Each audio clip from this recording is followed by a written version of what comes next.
Admission open Amarjyoti public school nursery primary ಮತ್ತು high school Hallikheda Bidar.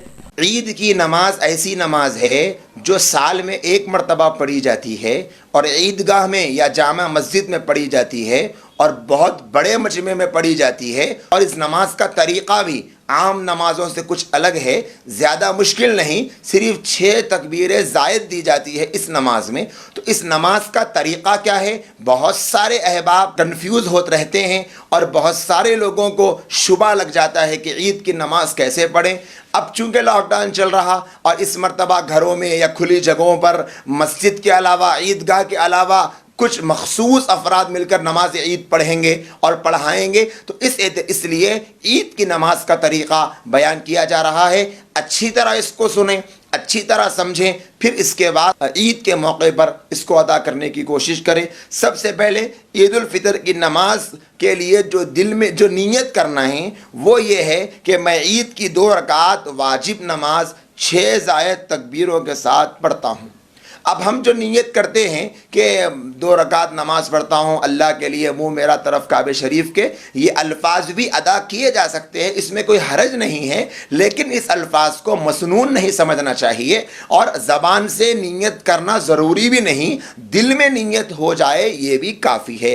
लिहाजा इस तरह की नीयत ईद की नमाज के लिए करें। फिर इसके बाद मुक़्तदी इमाम की तकबीर तहरीमा के साथ अपनी ईद की नमाज शुरू कर दे, यानी जैसे ही इमाम कहे अल्लाहु अकबर कहकर नमाज शुरू करे तो मुक़्तदी भी उसके साथ में नमाज शुरू कर दे और नमाज के इब्तिदा में हम जो सना पढ़ते हैं वो पढ़ लें। इसके बाद इमाम 3 तकबीरें कहेगा कि अल्लाहु अकबर, हाथ छोड़ दे, फिर कहेगा अल्लाहु अकबर, हाथ छोड़ दे, फिर तीसरी मरतबा कहेगा कि अल्लाहु अकबर, तो हाथ बांध ले। तीसरी मरतबा हाथ बांध ले, फिर इमाम सूरह फातिहा की तिलावत करेंगे, फिर कोई और कुरान का कुछ हिस्सा पढ़ेंगे, तो कोई सूरत पढ़ेंगे, उसके बाद रुकू में जाएंगे और फिर जो आम तौर पे मामूल की जो नमाज होती है, रुकू में से उठेंगे, सजदे में जाएंगे, 2 सजदे करेंगे, फिर खड़े हो जाएंगे, 1 रकात मुकम्मल हो जाएगी। इसके बाद फिर इमाम साहब दूसरी रकात के लिए खड़े होंगे और खड़े होने के बाद वो कोई तकबीर नहीं कहेंगे, बल्कि अब वो पहले क़िरात करेंगे, सूरह फातिहा की तिलावत करेंगे, फिर कुरान मजीद से कोई हिस्सा पढ़ेंगे।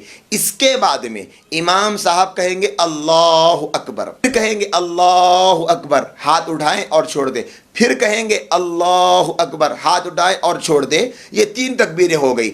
इसके बाद इमाम साहब कहेंगे अल्लाहु अकबर, चौथी तकबीर, ये तकबीर रुकू में जाने की होगी, फिर आप रुकू में चले जाएंगे। इसके बाद वैसे ही नमाज होगी जैसे आम तौर पे नमाज हम पढ़ लेते हैं। ये ईद की नमाज अब मुकम्मल हो गई।